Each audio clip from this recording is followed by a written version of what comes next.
Jiuling, looking at the moon, thinking of someone far away. The moon appears above the ocean. A moment for all those worlds apart to share. Lovers complain that the night must end. Their passions grow through the long night hours. I douse the candle with its pitiful light and throw on my robe, sensing heavy dew. Unable to bear to send the gift I hold for you, I return to sleep and dream of better times. So the second poet represented in the modern style poetry of this collection is Zhang Jiuling. He is a well-known poet. If you remember, the first four poems of this anthology were poems by Zhang Jiuling, and we already talked a lot about him there. Very briefly, just to refresh your memory, he was a rather successful scholar official. He and his patron Zhang were among the very few poet scholars who managed to reach the uppermost posts in the administration of the empire. He served under Emperor Zhang. He was a patron of other poets as well, especially the High Tang poets like Meng Haoran or Li Bai or Du Fu. He was a southerner, and a southern southerner. He came from the province that was at this time called Lingnan, and that is a bit to the north of Canton, of modern days Guangzhou.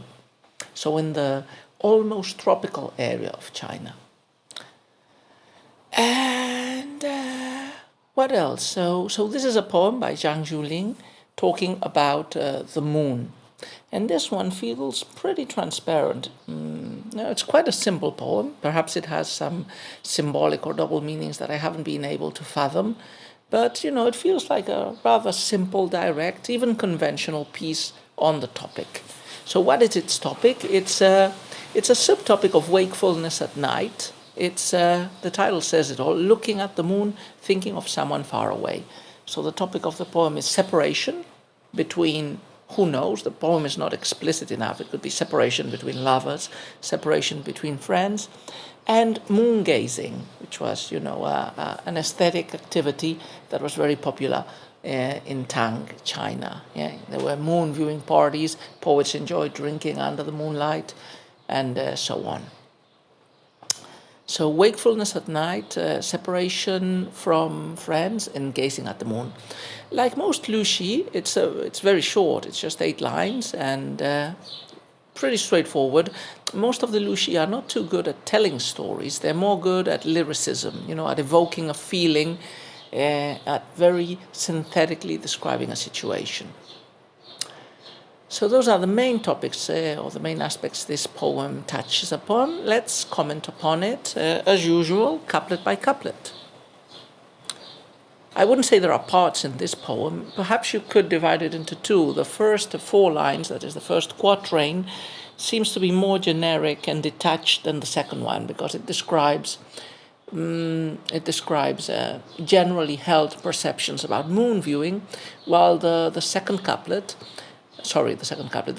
quatrain, the last 2 couplets, seem to focus more on the poetic persona's feelings, more than on just the generic feelings that are aroused by moonlight and the moon at night.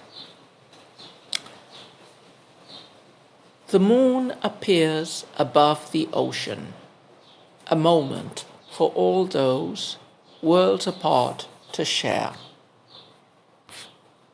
So the start of the poem shows us a very typical image that appears in a lot of paintings from the Tang and from later on, the moon rising from the ocean. So it's a beautiful sight. But the second line immediately associates the looking at the moon with the lamenting for those that are away. In other poems that we've read before, I think one by Li Bai at least, there is this idea present that when you're far away from other people, looking at the moon at night is a way of trying to connect with those people, because they will be, or they could be, doing the same thing in their own region. So even though we friends or lovers might be thousands upon thousands of miles away, in a way we can be united by doing the same thing, by both looking at the same moon in the sky. So that's what the first couplet is pointing at. So we see, I'm seeing the moon, or the moon is seen when it rises from the ocean. Common gazing at the moon is an activity that, in a way, unites those that are apart. So it's preluding the rest of the poem's topic, which is looking at the moon, but especially being apart from a beloved one. Lovers complain that the night must end. Their passions grow through the long night hours. So the second couplet focalizes this anguish at separation and at night. It moves us away from the moon, and it talks about lovers at night. And this is a very universal trope, the fact that when lovers are together, the night feels very short. The night hours pass very quickly. As we know, perception of time is subjective. You can measure it through mechanical devices, but when one is happy, time seems to fly, and when one is unhappy, time seems to crawl.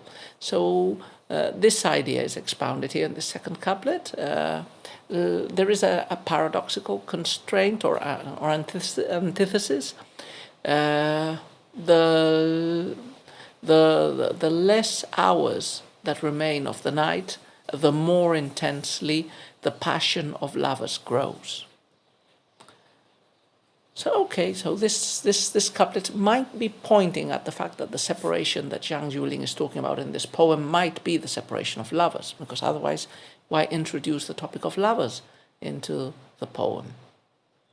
Anyway, this is the first of the parallelistic couplets, but I don't see clearly the parallelism between one line and the other.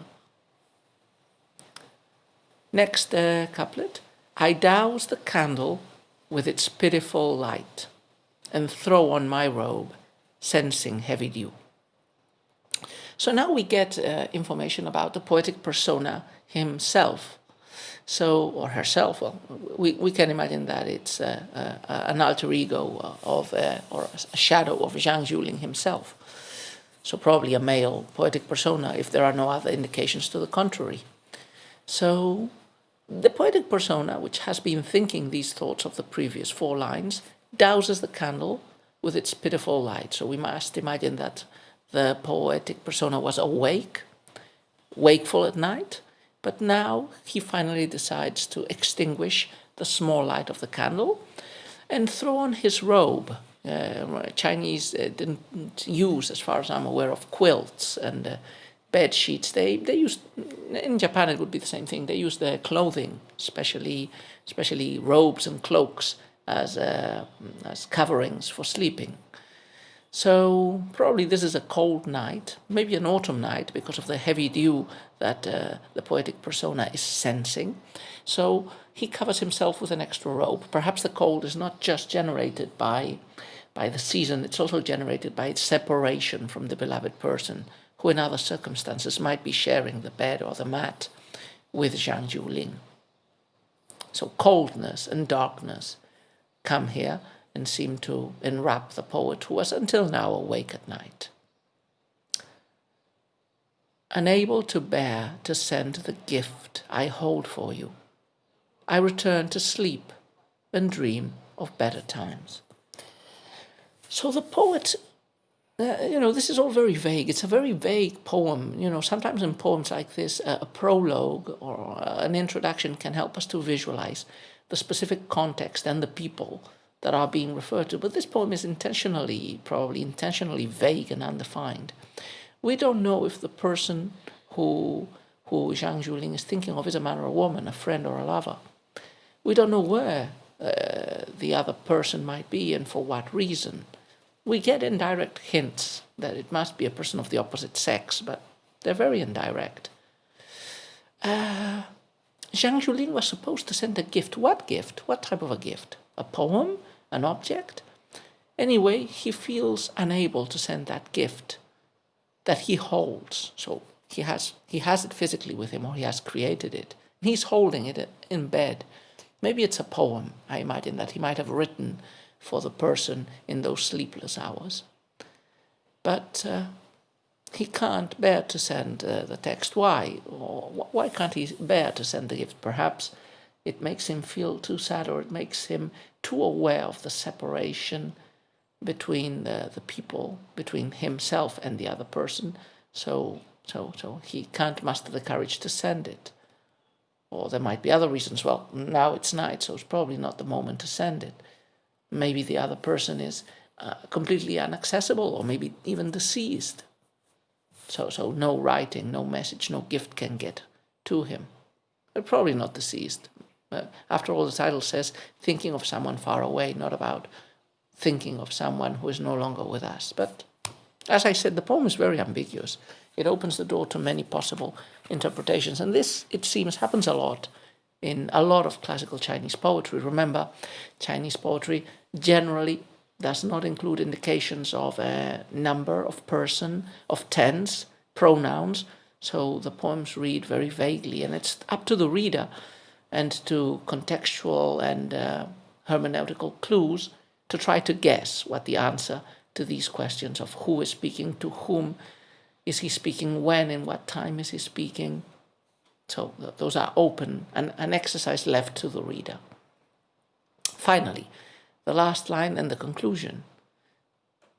Unable to bear to send the gift, I hold for you what happens. I return to sleep and dream of better times. So the poetic persona seems to take refuge in sleep. He has been spending a sleepless night, but at last, in spite of his weariness and sadness and pain at the separation from a friend or a lover, he finally decides to go back to sleep and to dream of better times. He might not be able to enjoy his friend or lover's company and at the present. He can hope that in dreams he will reunite with the beloved person. So this is also a very typical Chinese conceit of a lot of classical poetry, and we've encountered some examples already. The idea that when you really love a person, your soul gets out of your body and travels to visit that person in your dreams. So this is the fifth and last poem of Zhang Jiuling in the anthology. It's not a bad piece, not particularly beautiful, but it's okay. It feels pretty conventional, but okay, it's not bad.